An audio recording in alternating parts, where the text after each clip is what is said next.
राहुल और स्नेहा की शादी को 7 साल हो चुके थे।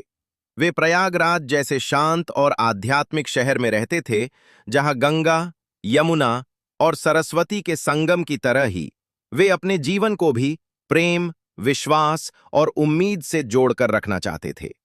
लेकिन उनके जीवन में एक खालीपन था, बच्चे की कमी, जो धीरे धीरे उनके रिश्ते पर बोझ बनता जा रहा था। शुरुआत में उन्होंने इसे हल्के में लिया, सोचा समय के साथ सब ठीक हो जाएगा। लेकिन जब साल दर साल बीतते गए और कोई खुशखबरी नहीं आई, तो परिवार और समाज के सवालों ने उनके मन को और भी बेचैन कर दिया। स्नेहा अक्सर अकेले में रोती और खुद को दोष देती, जबकि राहुल बाहर से मजबूत दिखने की कोशिश करता, लेकिन अंदर ही अंदर वो भी टूट रहा था। एक दिन दोनों ने तय किया कि अब भावनाओं में बहने के बजाय सही दिशा में कदम उठाना जरूरी है। उन्होंने एक अनुभवी डॉक्टर से मिलने का फैसला किया और शहर के एक अच्छे फर्टिलिटी स्पेशलिस्ट के पास गए, जहां उन्हें समझाया गया कि बच्चा न होना कोई अभिशाप या केवल महिला की समस्या नहीं होती, बल्कि ये एक मेडिकल स्थिति हो सकती है जिसे समझकर सही इलाज किया जा सकता है। डॉक्टर ने दोनों के टेस्ट करवाए और बताया कि कुछ हार्मोनल असंतुलन और जीवन शैली की वजह से समस्या हो रही है, लेकिन ये पूरी तरह से ठीक की जा सकती है। ये सुनकर दोनों को पहली बार उम्मीद की किरण दिखाई दी। डॉक्टर ने उन्हें सलाह दी कि वे सबसे पहले अपने जीवन शैली में बदलाव लाएं, संतुलित आहार लें, रोजाना हल्का व्यायाम करें, तनाव कम करें और पर्याप्त नींद लें।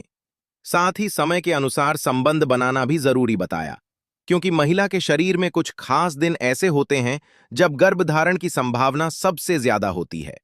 राहुल और स्नेहा ने डॉक्टर की हर बात को गंभीरता से अपनाया।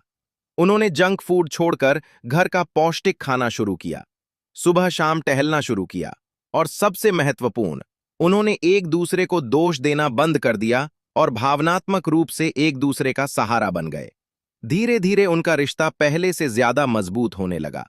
स्नेहा ने योग और ध्यान शुरू किया, जिससे उसका मानसिक तनाव कम हुआ और शरीर भी स्वस्थ रहने लगा।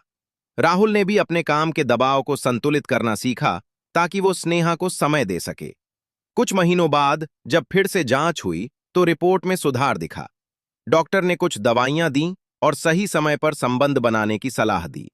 इस दौरान उन्होंने ये भी सीखा कि बच्चा होना सिर्फ शारीरिक प्रक्रिया नहीं, बल्कि मानसिक और भावनात्मक संतुलन भी उतना ही जरूरी है।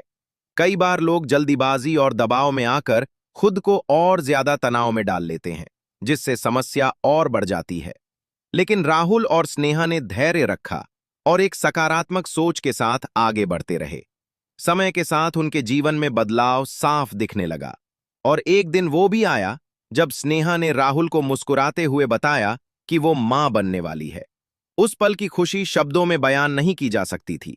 दोनों की आंखों में खुशी के आंसू थे और दिल में भगवान के प्रति आभार।